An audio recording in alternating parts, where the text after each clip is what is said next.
for not following my HOA rules. Officer varies.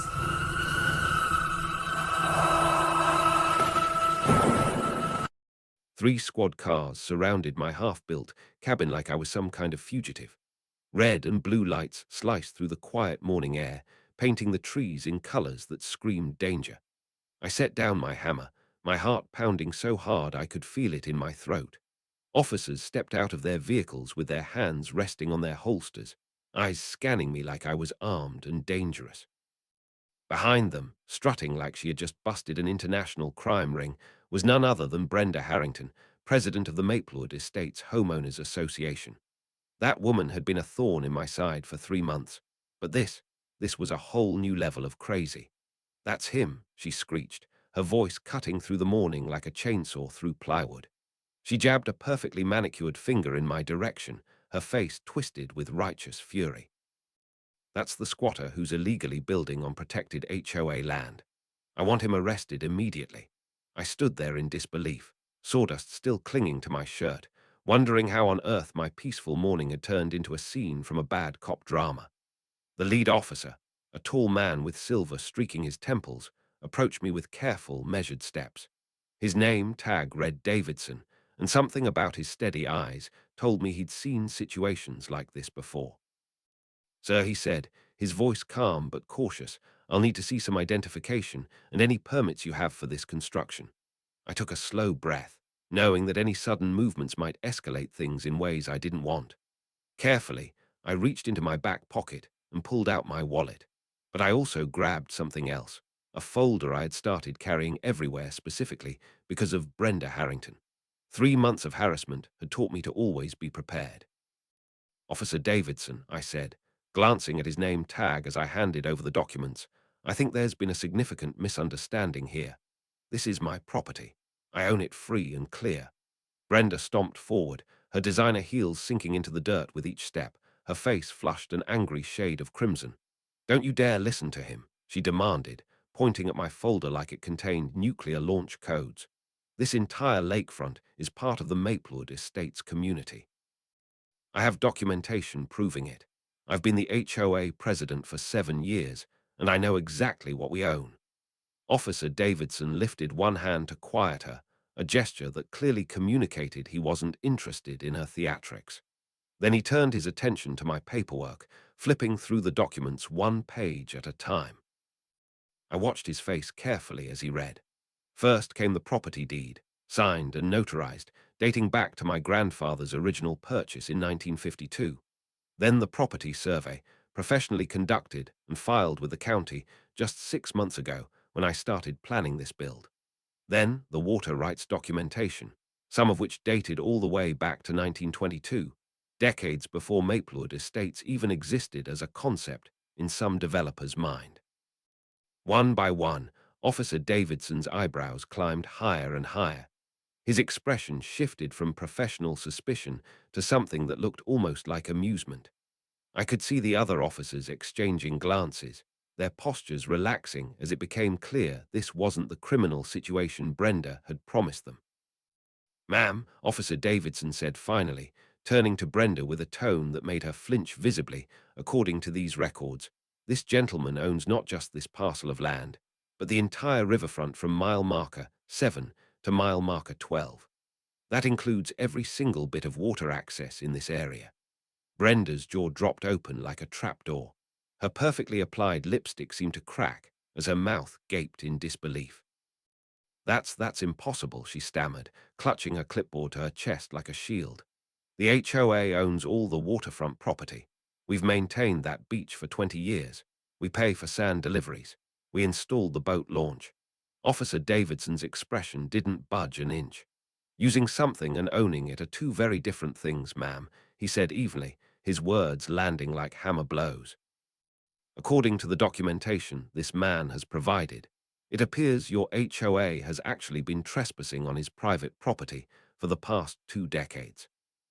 The silence that followed was deafening.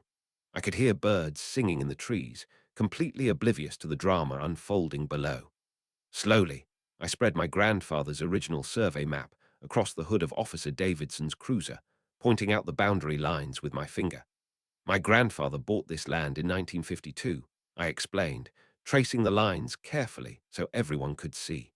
His property runs from here at the northern boundary all the way down to here at the southern edge. That includes the beach your residents have been using, the hiking trail they've worn into my woods, and even the boat launch they constructed without permission. Every bit of it sits on land that belongs to me. Brenda's face cycled through colors I didn't even know human skin could produce. Purple, white, back to purple, then a sickly shade of green. Her clipboard trembled in her hands as she struggled to process this new reality. The other officers had gathered around the survey map, studying it with undisguised interest. One of them muttered something to his partner that sounded distinctly like another one of those HOA presidents, and the others nodded knowingly. Clearly, this wasn't their first encounter with an overzealous homeowners association leader who thought their authority extended well beyond its actual limits. But this circus hadn't started today, not by a long shot. It began 3 months ago, the day I broke ground on the land my grandfather left me when he passed away. 20 acres of untouched lakefront paradise that he had purchased back in the 1950s, long before anyone dreamed of building a gated community anywhere nearby. My grandfather was a simple man, a World War II veteran who wanted nothing more than a quiet piece of land where he could fish and watch the sunset without anyone bothering him. He paid cash for this property, worked 2 jobs for years to afford it, and held onto it through every economic downturn and every tempting offer from developers. When he died at the age of 93, he left it to me with one simple instruction: build something beautiful and enjoy the peace.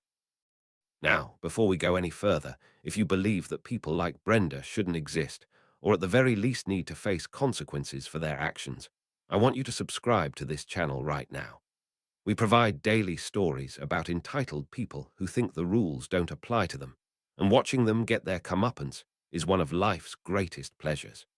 These stories will change your perspective and leave you deeply satisfied. So hit that subscribe button and join our community of people who believe in justice. My property bordered Maplewood Estates, a gated community that had sprung up in the 1990s when a developer saw dollar signs in the beautiful scenery and decided to carve it up into half-acre lots for wealthy professionals seeking a weekend escape from the city. But my grandfather's land was never, and I mean absolutely never, part of their homeowners association. It predated their community by 40 years. The original developers of Maplewood Estates knew this, which is why they built their entrance road a careful distance from my grandfather's property line. But somewhere along the way, that knowledge got lost, and people started assuming that anything near the lake must belong to the HOA. I had spent years dreaming about this place, lying awake in my cramped city apartment and imagining the cabin I would someday build.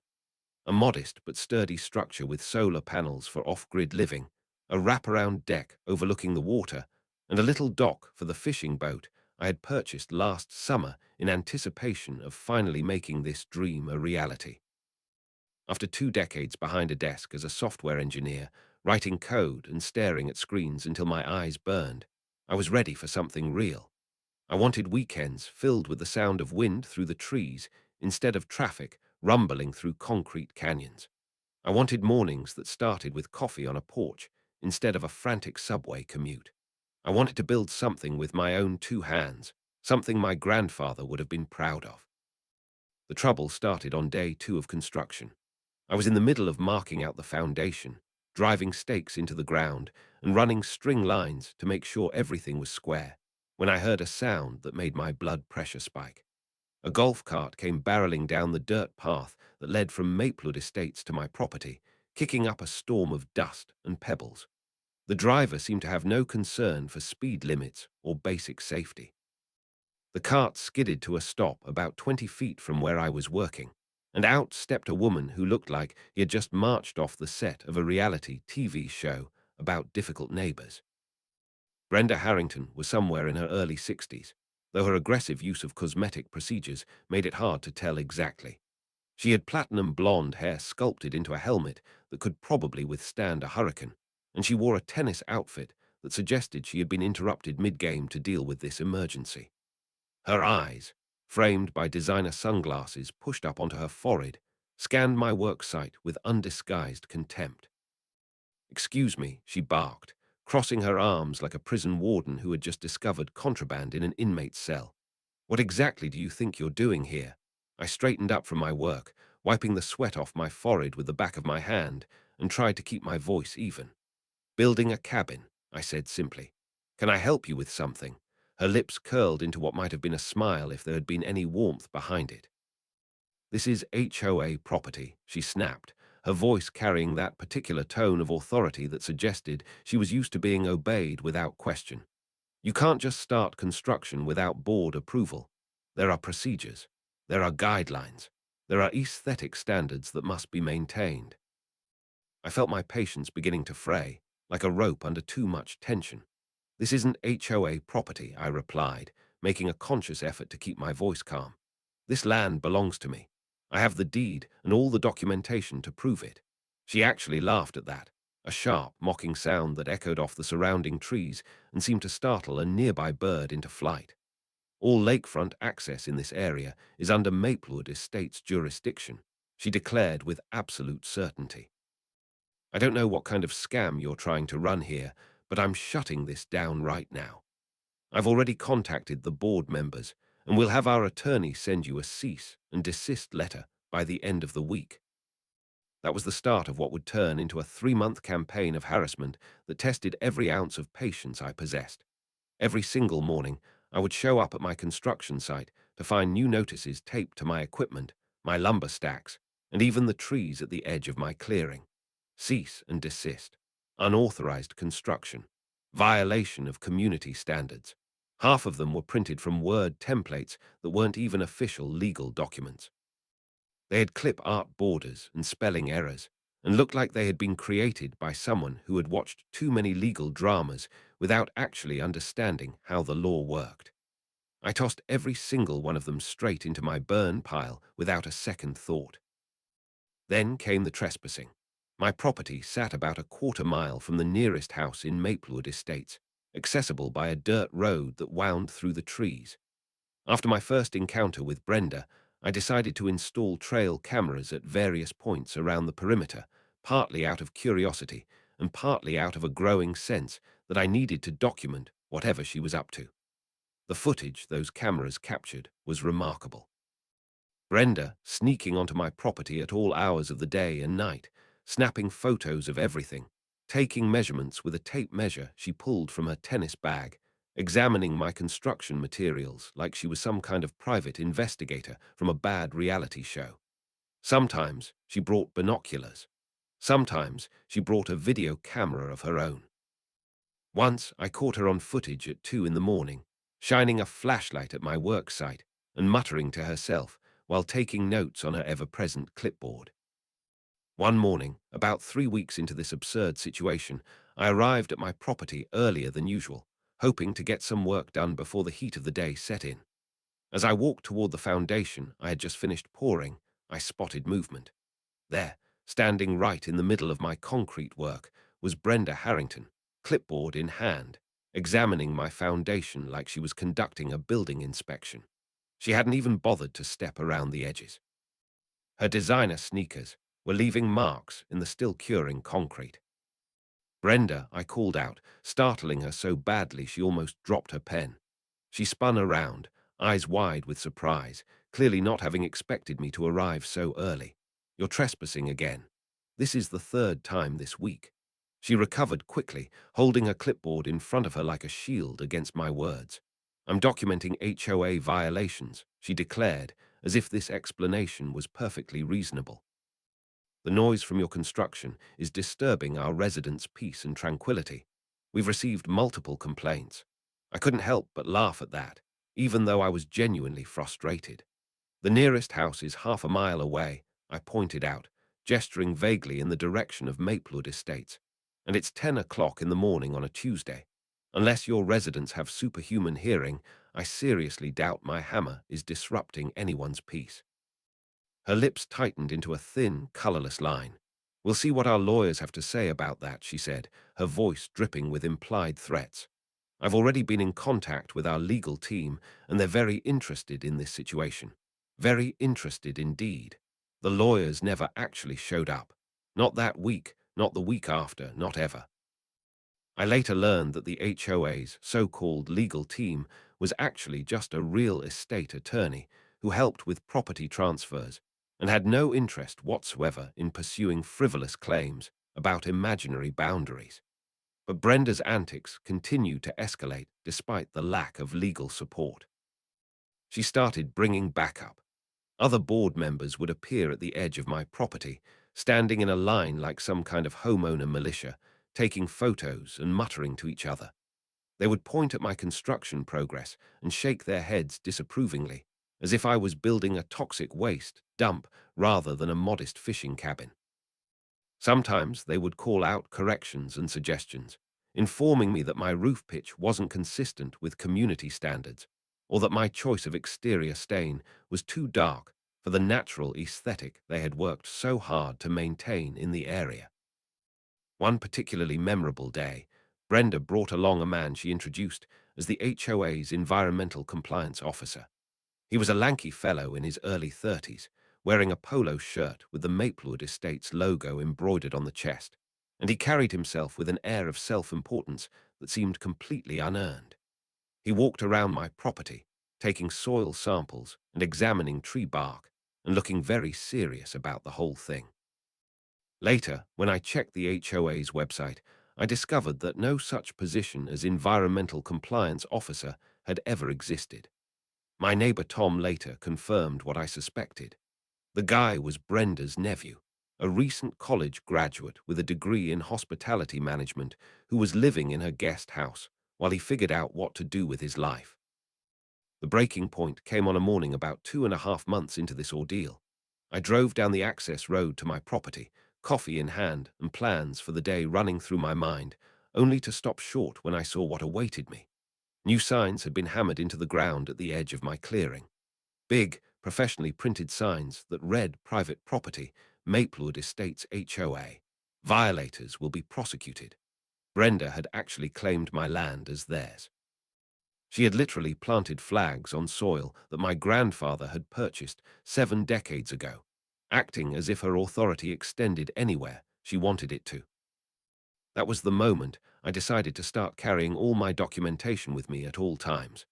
I went to a copy shop and had duplicates made of everything. The original deed, the property survey, the water rights certificates, the tax records showing that I had been paying property taxes on this land for years, even old photographs of my grandfather standing on this very spot in the 1960s.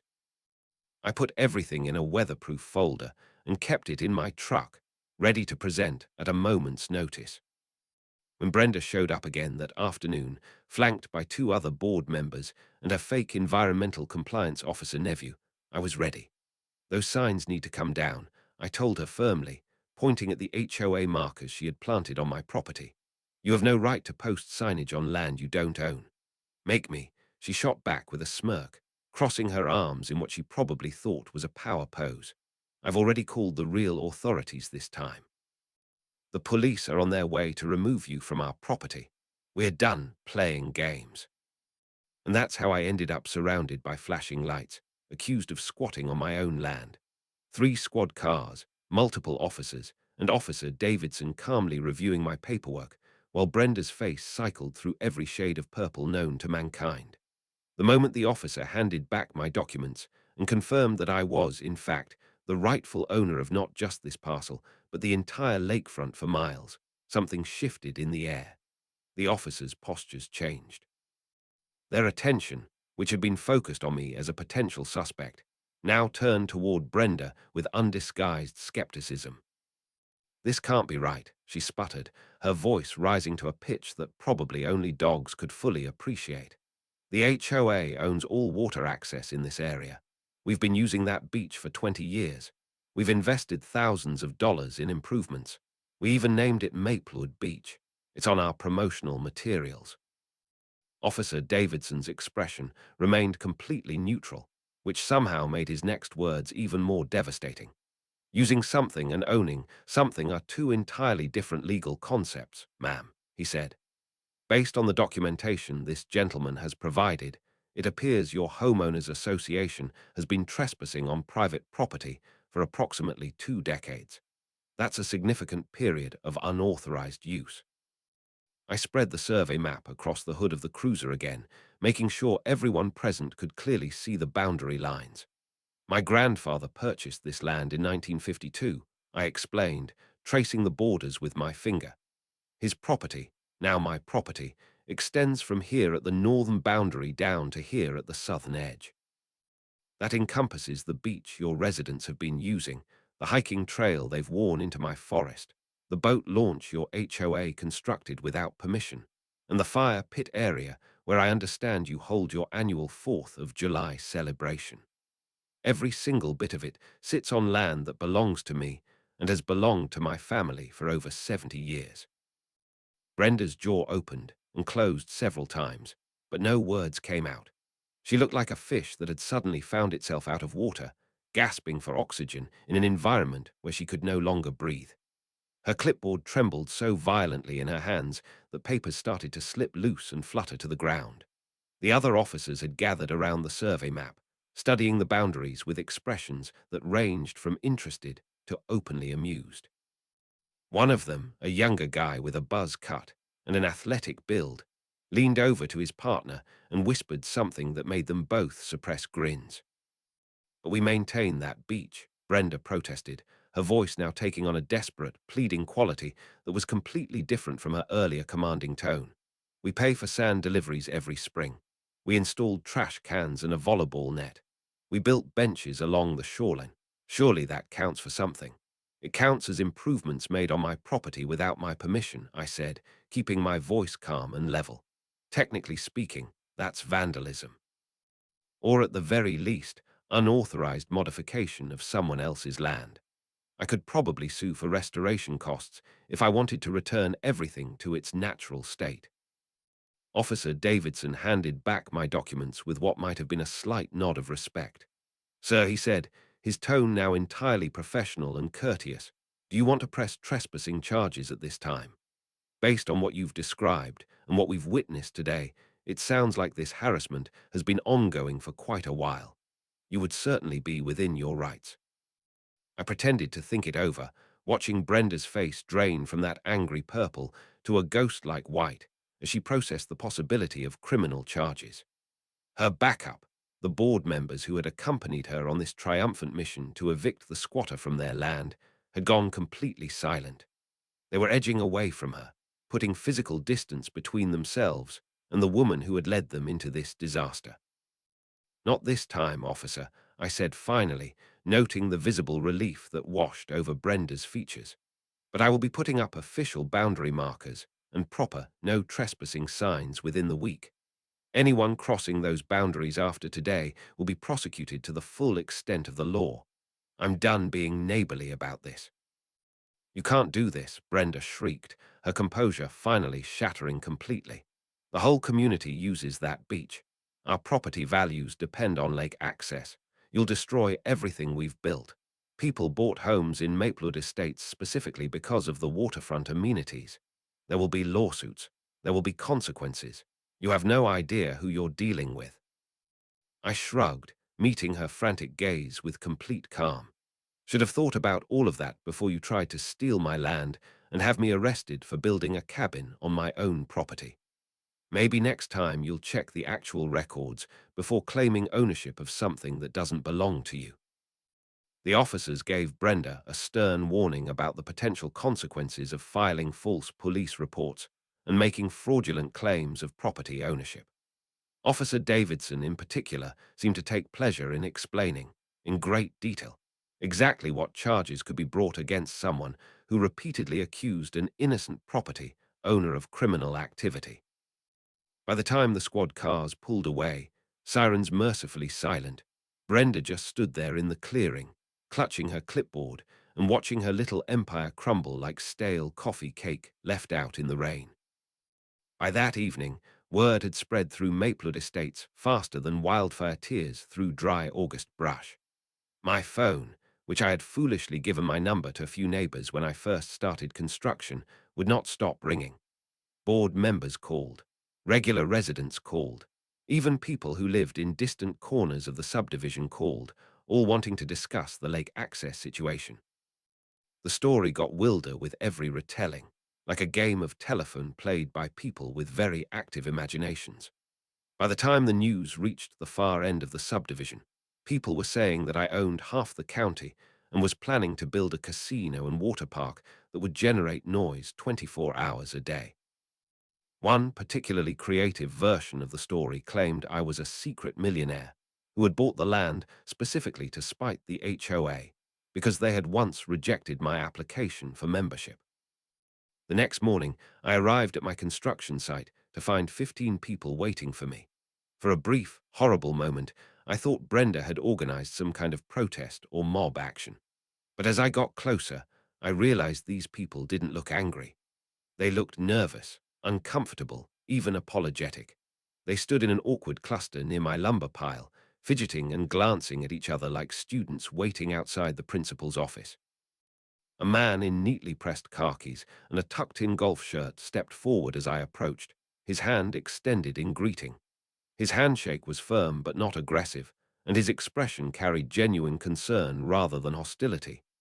"Mr. Peterson," he said, his tone carefully polite, "I'm Jack Sullivan, Vice President of the Maplewood Estates HOA Board. On behalf of the community, I'd like to sincerely apologize for the events of yesterday, and I was hoping we might discuss the lake access situation.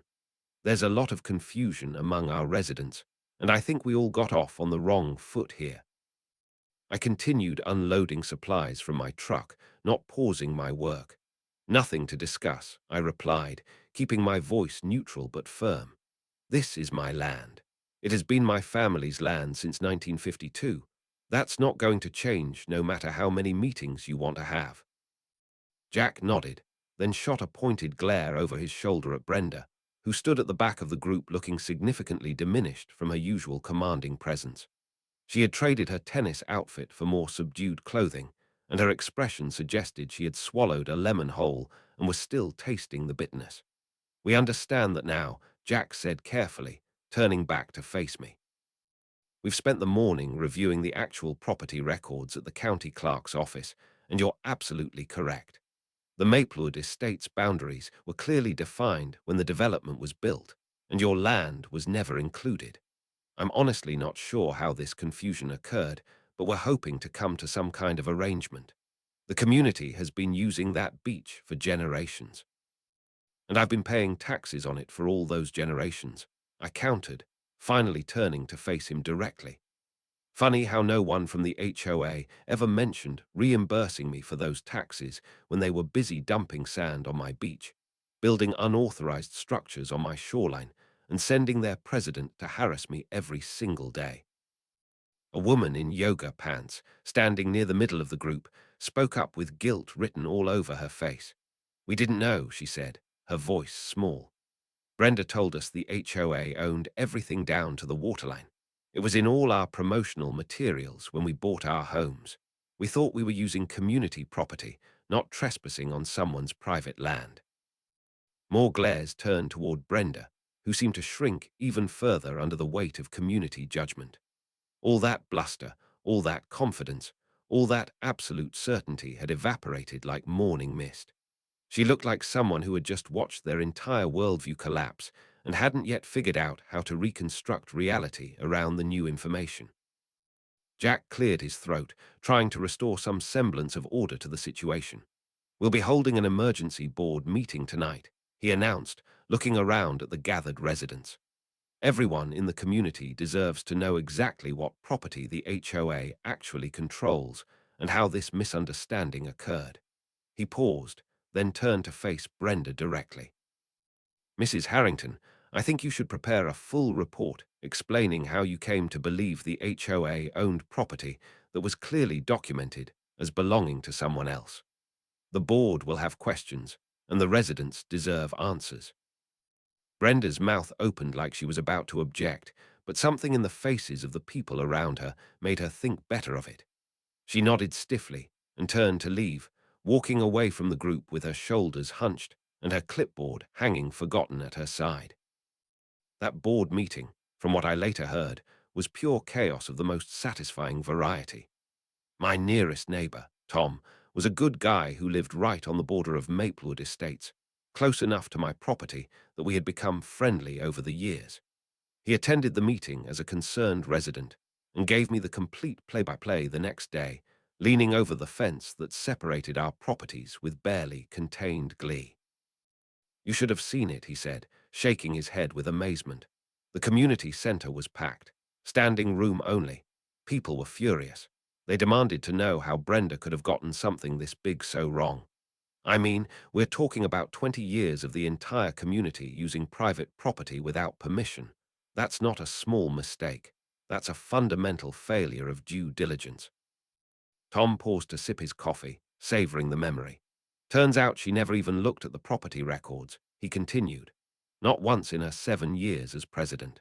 She just assumed the HOA owned the lakefront because they maintained it. When someone asked her if she had ever verified the boundaries before sending all those cease and desist notices to you, she actually said it wasn't her job to check facts. It was her job to enforce community standards. You could have heard a pin drop after that statement. I leaned against the fence post, genuinely enjoying this second-hand account of Brenda's downfall. "What happened next?" I asked. Tom chuckled, shaking his head. "Complete bedlam. First time I've ever seen people yell at a board meeting other than Brenda herself.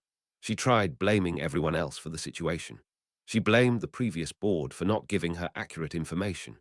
She blamed the county for unclear records. She even blamed you for not correcting her sooner, like it was somehow your responsibility to educate her about property law.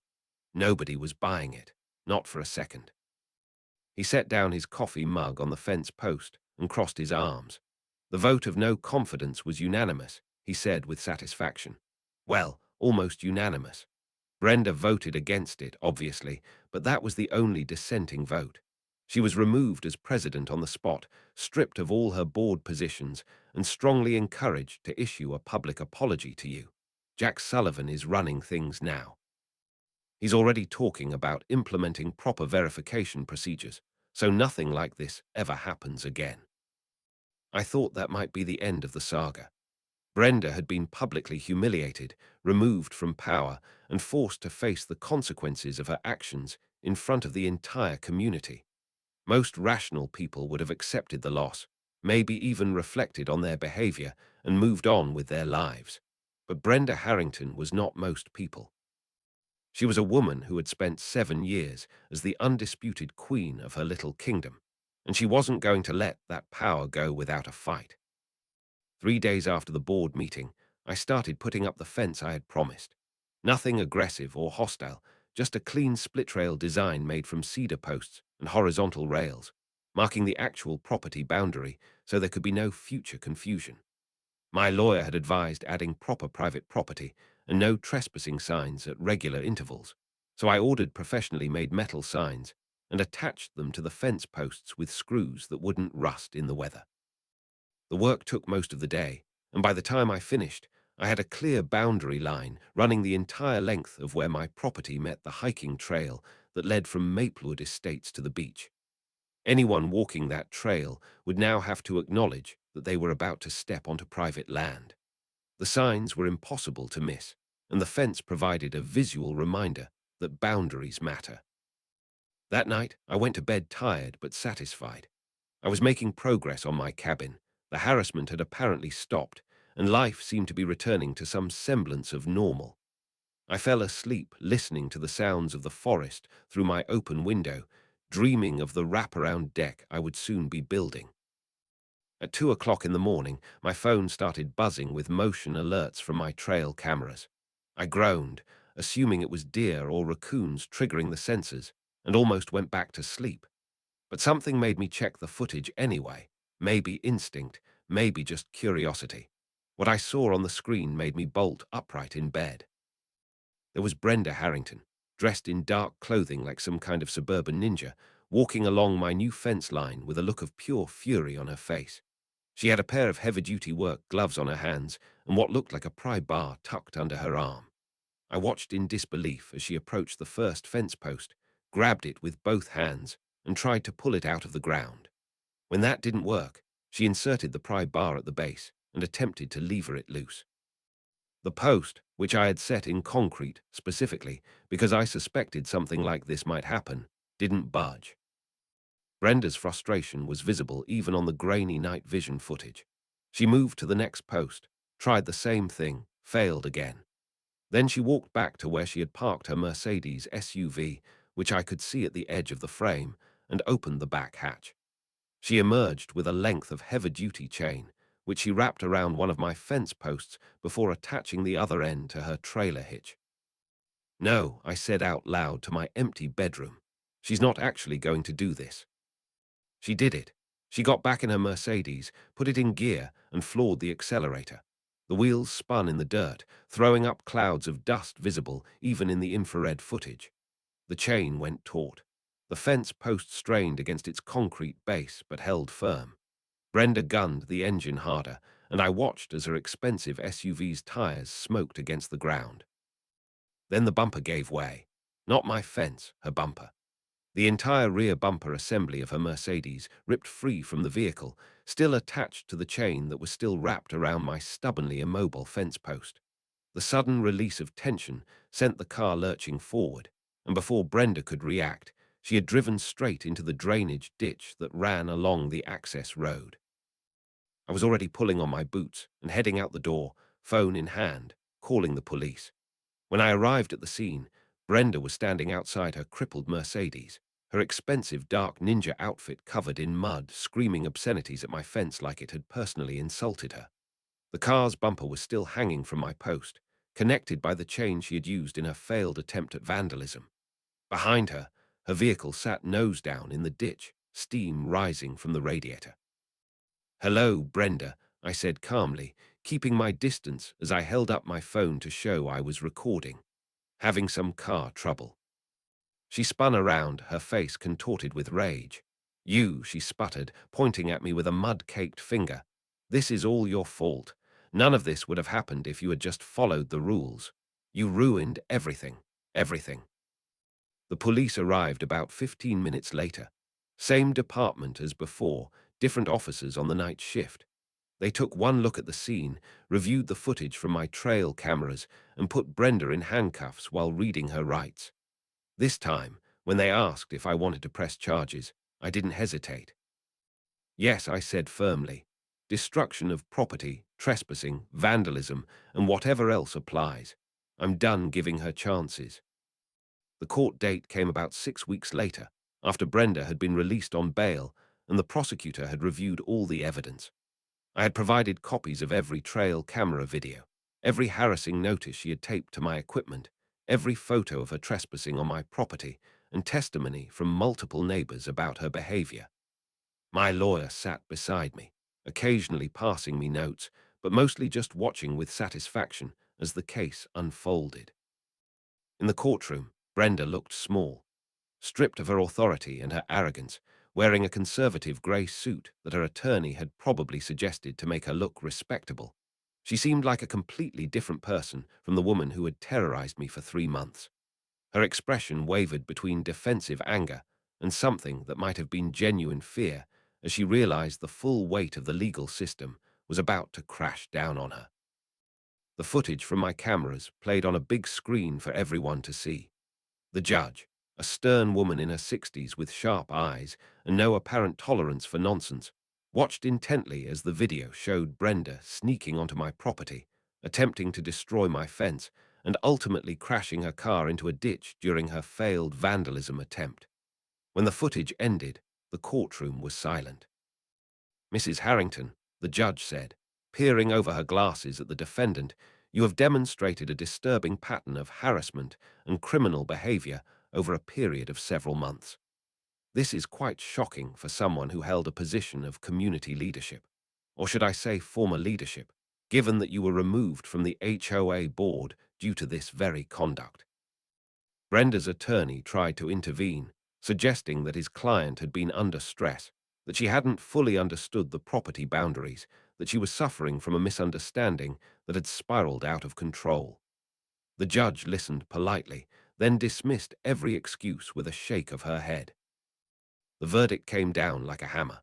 $12,000 in fines, full restitution for the damage to my fence, which my contractor estimated would cost nearly $2,000 to properly repair, 200 hours of community service to be completed within 1 year, and most satisfyingly, a restraining order keeping Brenda at least 500 feet away from my property at all times. Any violation of that order would result in immediate incarceration. Brenda's face was a portrait of disbelief as the judge read the sentence. $12,000, she gasped, her voice cracking. But I was protecting our community. I was trying to preserve the neighborhood values. Everything I did was for the good of Maplewood Estates. The judge slammed her gavel with a sound that echoed through the courtroom like a thunderclap. You were not protecting your community, Mrs. Harrington, she said, her voice carrying the weight of absolute authority. You were protecting your ego. You were pursuing a personal vendetta against a man whose only crime was building a cabin on land he legally owned. You filed false police reports. You trespassed repeatedly. You harassed and intimidated a private citizen. You attempted to destroy his property in the middle of the night. Consider yourself extraordinarily lucky that I'm not adding jail time to this sentence. If I see you in my courtroom again for any similar behavior, I will not be so lenient. The courtroom went completely silent except for the final echo of that gavel. Brenda sat frozen in her chair, all the fight drained out of her as bailiffs approached to process her paperwork. Her husband, a quiet man I had seen only a few times during the whole ordeal, sat in the gallery looking like he wished the floor would open up and swallow him whole. The other spectators, many of them Maplewood Estates residents who had come to witness the conclusion of this saga, exchanged glances that ranged from satisfied to embarrassed. And just like that, the Queen of Maplewood Estates fell from her throne, all because she couldn't stand the idea that someone else owned the view she thought was hers.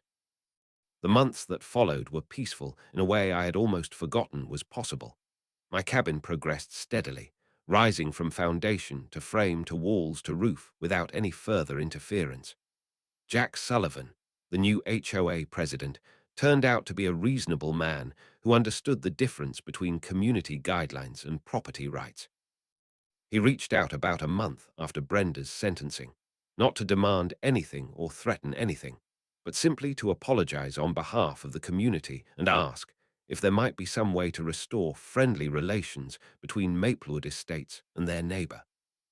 I appreciated the gesture, and we ended up having a long conversation over coffee about how to move forward.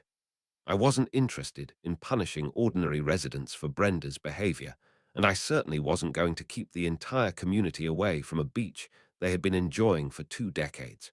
We worked out an arrangement. The HOA would pay me a modest annual fee for recreational access to the beach area, essentially a land lease that acknowledged my ownership while allowing continued community use. In return, I would maintain the no trespassing signs at the construction site, but allow designated access points to the waterfront. It wasn't a perfect solution, but it was fair, and it meant I could continue building my cabin without worrying about angry mobs showing up with legal threats. The first time I sat on my completed wraparound deck, watching the sun set over the lake that my grandfather had loved so much, I felt a sense of peace that I hadn't experienced in years. The cabin wasn't fancy. It was a simple structure, built with my own hands and a few weekends of help from friends, with solar panels on the roof and a wood stove for heat and a spectacular view that no amount of money could truly buy. My grandfather's photograph hung on the wall inside, the black and white image of him standing on this very spot in 1957, smiling at the camera with the confidence of a man who knew he had found his place in the world. My fishing boat sat at the dock I had constructed myself, bobbing gently in the water, waiting for early morning expeditions to catch bass and catfish, and whatever else was swimming in those clear waters. In the evenings, I would sit on the deck with a cup of coffee and watch the fireflies emerge from the trees, their soft green lights dancing like living constellations. Sometimes Tom would come over, and we would grill steaks and talk about nothing important, enjoying the kind of easy friendship that develops between neighbors who respect each other's boundaries. Brenda completed her community service at a local food bank, where she was apparently quite miserable about having to do manual labor alongside people she considered beneath her station. According to Tom, who kept tabs on the situation through the Maplewood Estates gossip network, she and her husband put their house up for sale about 4 months after the court case concluded. They moved to another state, presumably to find a community where her reputation hadn't been destroyed by her own actions. I never heard from her again, and I can't say I missed the interaction. The residents of Maplewood Estates continued to use the beach, but with a new awareness that it was a privilege rather than a right. Some of them went out of their way to be friendly, waving when they passed my cabin on the designated trail, occasionally stopping to chat about the weather or the fishing or the progress of my vegetable garden. Others kept their distance, perhaps embarrassed by how readily they had accepted Brenda's version of events without ever questioning whether it was true. I didn't hold grudges either way. Life was too short, and the sunset was too beautiful to waste energy on resentment. Looking back on the whole experience, I suppose I learned something about the nature of authority and how easily people can abuse it when they believe their power is absolute. Brenda wasn't an evil person, not really. She was just someone who had been given a small amount of authority and had convinced herself that it extended far beyond its actual limits. She surrounded herself with people who told her what she wanted to hear, dismissed evidence that contradicted her beliefs, and doubled down on her mistakes rather than admitting she might have been wrong. In the end, her own refusal to accept reality was what destroyed her. My grandfather would have understood. He was a man who believed in doing things properly, in respecting boundaries, in building something with your own hands rather than trying to take what belonged to others. When he bought this land 70 years ago, he wasn't thinking about property values or community standards or homeowners associations. He was thinking about a quiet place where he could fish and think and be at peace with the world. That's what he left me, and that's what I finally had. If you made it this far into the story, I want to thank you for sticking around. Stories like this remind us that standing up for what's right isn't always easy, but it's always worth it. If you enjoyed this tale of an entitled HOA president getting exactly what she deserved, make sure you subscribe to this channel for more stories just like it. We post new content regularly featuring people who think the rules don't apply to them and the satisfying moments when they discover they were wrong. Hit the like button if you were rooting for me the whole time, and leave a comment below sharing your own experiences with difficult neighbors or HOA nightmares. I read every single comment, and some of the stories you all share are even more incredible than the ones we feature on the channel. Remember, boundaries matter. Whether it's property lines, personal space, or just basic respect for other people's rights, the world works better when everyone acknowledges that their authority has limits. Brenda forgot that lesson, and it cost her $12,000, 200 hours of community service, and her reputation in the community she had claimed to serve. Don't be a Brenda. Be the person who checks the facts before making accusations, who respects other people's property, and who knows that being in charge doesn't mean being right. Thanks for watching, and I'll see you in the next story. Until then, stay peaceful, respect your neighbors, and if someone ever tries to claim your land as their own, make sure you've got the paperwork to prove them wrong.